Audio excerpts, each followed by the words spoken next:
अगर मैं brain surgeon की बात करूं, सर्जरी में एआई आ गया, मशीन आ गया है, क्या आप लोगों को मशीन की एआई की सुविधा मिल रही है एटीसी कंट्रोलिंग में, एयरक्राफ्ट को कंट्रोल करने में? जी ऑफ कोर्स, अभी इस I can talk about defence, अभी इस स्टेज पे नहीं आया है, जी बट आप मान के चलिए military air traffic controller are no less than AI, AI so you can think of us like that. No disrespect to any civilian जी जी कंट्रोलर, दैट्स जी a disclaimer. But of course जो हमारा काम है और जो हमारा 3D पिक्चर है हमारे जी माइंड में जो चल रहा है जी एनी पॉइंट ऑफ टाइम, जी that is a wholesome picture, checking and keeping the fact of all the aircraft at any point of time, and their starting from the initiation to their termination. तो वो एक 3D picture round the clock हमारे दिमाग में चल रहा होता है जब हम आरटी सेट के साथ रडार में या टार में बैठ के इस काम को कर रहे होते हैं. तो और उसमें सेकंड थॉट नहीं होता है हमारे में.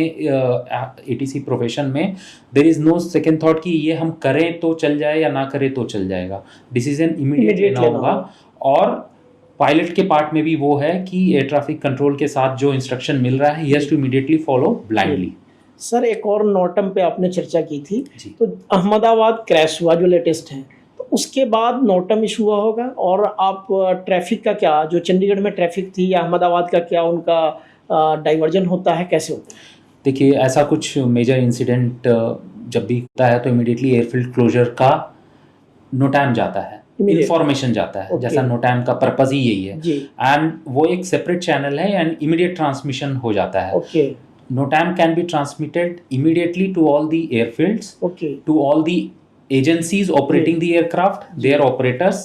Their operators can in turn transmit the NOTAM to the aircraft which is in air also. तो उसको रियल टाइम में एयर में भी कोई एयरक्राफ्ट है, अगर कोई international, like Ahmedabad is an international airport, अगर कोई एयरक्राफ्ट ऑलरेडी एयरबॉर्न हो चुका है अहमदाबाद के लिए, ऑफ कोर्स हुआ ही होगा, तो उसको वहीं पे इंफॉर्मेशन मिल जाएगी कि एयरफील्ड क्लोजर. ज़्यादा उसमें डिस्क्रिप्शन नहीं लिखते हैं. Airfield closure from so and so time to so and so time, एक टाइम लिमिट दे दिया जाता है, या अगर टाइम लिमिट नहीं पता है तो टिल अननोन.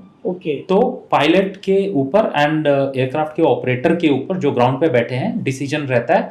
वो नियर बाई एयरफील्ड में या तो लैंड कर जाते हैं या फिर एक डेजिग्नेटेड एरिया में होल्डिंग में चले जाते हैं, होल्डिंग पैटर्न में चले जाते हैं, so that minimum fuel consume करें. और उनकी इंड्योरेंस होती है, जितना ईंधन कैरी कर रहे हैं, जितना फ्यूल कैरी कर रहे हैं, उस पे उनका एक इंड्योरेंस कैपेसिटी होती है कि कितनी देर एयर में होल्ड कर सकते हैं. उसके बाद एक डाइवर्जन, वो जो उनका प्लान डाइवर्जन होता है वहाँ पे डाइवर्ट करके लैंड कर लेंगे, and as soon as the aerodrome is open they can again refuel and again get airborne for the destination. For example, जो चंडीगढ़ से अहमदाबाद की भी बहुत सारी फ्लाइट है, तो उस दिन रुक गई होगी?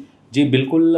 इनफैक्ट हमारी फ्लाइट यहाँ से एयरबॉर्न भी हो गई थी by the time the information came, and we had to recall back the flight, and aircraft वापस आया फिर वहाँ पे लैंड करके, and after the airfield was available at Ahmedabad, the flight again got airborne. Sir, एक और सवाल है, आपने कंट्रोल्ड एयर स्पेस के बारे में बताया, तो क्या अनकंट्रोल्ड एयर स्पेस भी होता है?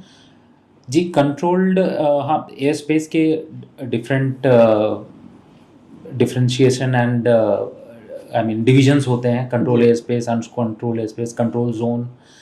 तो अनकंट्रोल्ड एयर स्पेस उनको कह सकते हैं जहाँ पे सिविल ट्रैफिक इतनी ज़्यादा नहीं है, ट्रैफिक इतनी ज़्यादा नहीं है कि जिसके लिए एक कंट्रोलिंग अथॉरिटी वहाँ बैठानी पड़े, लाइक हाई सीज, या फिर कोई वैली हो गई, पहाड़ हो गए, जहाँ पर रेगुलर फ्लाइंग नहीं होती है.